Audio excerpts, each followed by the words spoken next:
We're surrounded by an entire universe that we can't even see. A hidden world of living things that affects literally everything, from the ground beneath our feet to the very air we breathe. So today, we're going to make the invisible visible. Let me start with a question for you. Imagine if, just for a second, all the invisible stuff floating around you suddenly popped into view. What do you think you'd actually see? And how would that change how you look at the world? So, here's our game plan. First up, we'll look at how this invisible world was even discovered. Then we'll dive into the fundamental building blocks of all life. After that, we'll see how those blocks create complex organisms, we'll meet the huge cast of characters in the microbial world, and finally, find out why so many of them are actually our allies. Okay, so how did we first get a peek into this hidden dimension? Well, the story doesn't start with some super complex machine. It starts with a simple piece of curved glass that, believe me, changed science forever. Let's rewind the clock to 1665 to a scientist named Robert Hooke. Using a pretty basic early microscope, kind of like the one you see here, he took a super thin slice of cork and looked at it.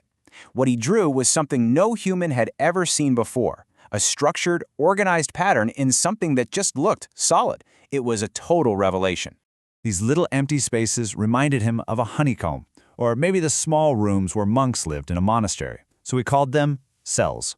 And just like that, with one simple word, the foundation of all modern biology was born. So, Hooke opened the door, but a guy named Antony von Leeuwenhoek completely blew it off its hinges. He was this master lens maker, and his handmade microscopes were so powerful that he was the very first person to see living bacteria wiggling around, and even our own blood cells. For all that, he definitely earned his title, the father of microbiology. Okay, so we've got this new word, cells. But what are they? What do they actually do? Let's get into the building blocks of life itself and really understand what makes them tick. The concept is actually really simple when you think about it. Just like a single brick is the basic unit you use to build a wall, well, a single cell is the basic unit you use to build every single living thing. But here's the thing, not all cells are created equal. Just look at the difference between plant and animal cells. Plants have to stand up straight and make their own food, right? So their cells have a really tough outer wall for support.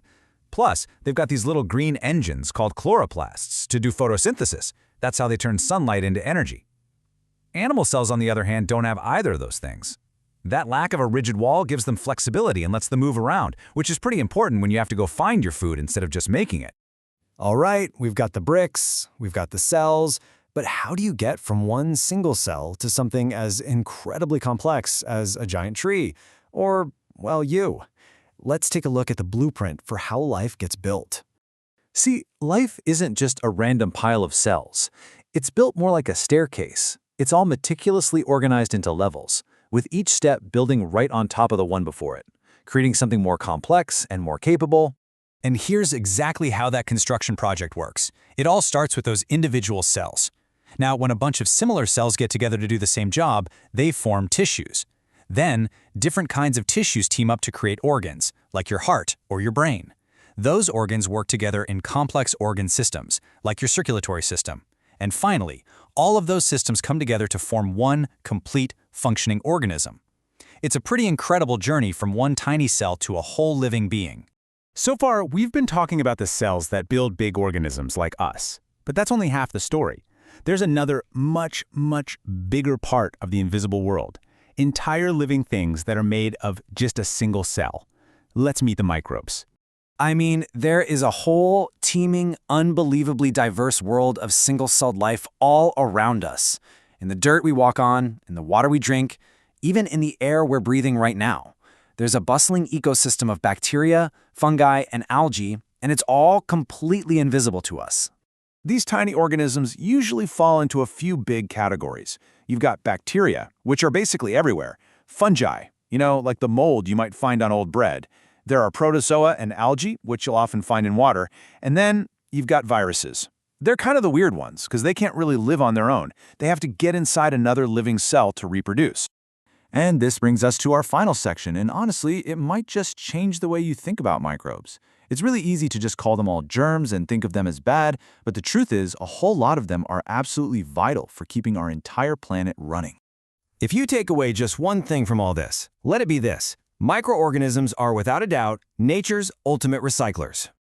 So what does that mean, recyclers? Well, think of them as nature's cleanup crew. They're the ones who decompose dead plants and animals, breaking all that stuff down into simple, usable substances.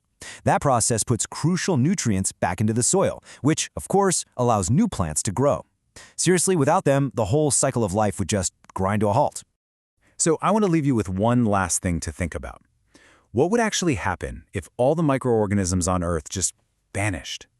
Can you imagine a world with no decay? A world where every single leaf that fell, every plant that died, every animal just stayed there forever? It's a pretty wild thought, and it really shows you just how essential this invisible world truly is to our own.